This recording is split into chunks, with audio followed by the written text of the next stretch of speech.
দর্শক, চায়নাদের মাথায় সৃষ্টিকর্তা এত বেশি বুদ্ধি দিয়েছে যে বুদ্ধিগুলো দিয়ে ওরা এমন এমন কাজ করে যেগুলো দেখলে পুরো বিশ্বের মানুষ অবাক হয়ে যায়। তেমনি এই ভিডিওটি পুরোপুরি আপনারা দেখলে অনেকটাই অবাক হয়ে যাবেন। তারা দুর্গম এমন একটা পাহাড়ে এমন ভাবে রাস্তা নির্মাণ করেছে যেটা বিশ্বের অন্য কোনো দেশের এরকম নজির নাই। দেখুন, এটা একটা পাহাড়, সুউচ্চ পাহাড়, দেখুন নিচে কতটা নেমে গেছে, আর এই পাহাড়ের ঠিক ওপর দিয়ে চিকন একটা রাস্তা করেছে। এই রাস্তার বিশেষত্ব আছে যেটা একটু পরে আমি বলছি।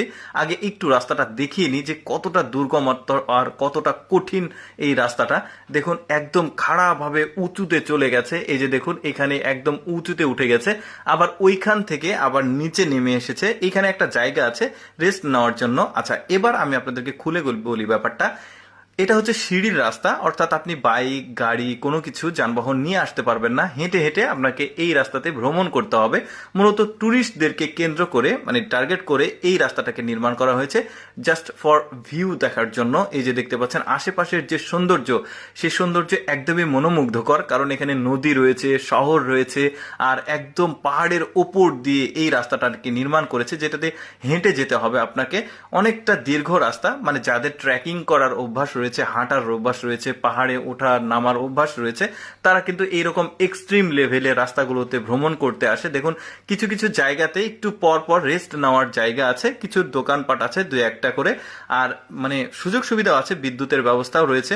মানে দেখতে পাচ্ছেন আমার কাছে বেশ চমৎকার লেগেছে রাস্তাটা। দেখুন কি দারুণ। তবে একটা জায়গা রয়েছে সামনে, যে জায়গাতে আবার লিংক রোড আছে, মানে গাড়ি নিয়ে এসে ওইখান থেকে উঠে আবার রাস্তাটা পুরোটা ভ্রমণ করা যাবে। সেটা একটু পরে গিয়ে আপনারা দেখতে পারবেন। এই যে দেখতে পাচ্ছেন সিঁড়ি রয়েছে, কিন্তু প্রচুর সিঁড়ি রয়েছে। এই যে দেখুন সিঁড়ি বেয়ে বেয়ে এদিক দিয়ে নেমে গেছে।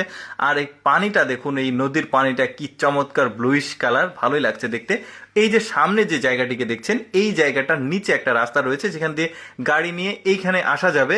কিন্তু এখানে এসে আপনি রেস্ট নিতে পারবেন, একটু আশেপাশে ভ্রমণ করতে পারবেন। আর এইখান দিয়ে যখন যাবেন এই রাস্তা দিয়ে আপনাকে হেঁটেই যেতে হবে। এই যে দেখতে পাচ্ছেন সিঁড়িগুলো বেশ চমৎকার, যে টাওয়ার, মোবাইল টাওয়ার রয়েছে। আর সামনের দিকে এমন একটা সুন্দর স্পট রয়েছে, যে স্পট থেকে আপনি আশেপাশের 360 ডিগ্রি চমৎকার ভিউ পাবেন, সৌন্দর্য দেখতে পারবেন। একটু পরে গিয়ে সেটা দেখতে পারবেন ভিডিওর শেষের দিকে, যে সামনে কেন এত মানুষ এত কষ্ট করে সামনের দিকে যায়, এই রাস্তাটাকে অতিক্রম করে। একটু পরে গিয়ে সেটা বুঝতে পারবেন।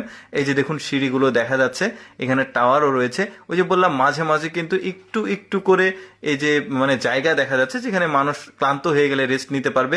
এবার আপনারা দেখতে পারবেন যে এত কষ্ট করে মানুষ এই পর্যন্ত কেন আসে। এখান থেকে এই রাস্তাটা শেষ হয়ে গেছে, এখানে দাঁড়িয়ে আশেপাশে 360 ডিগ্রি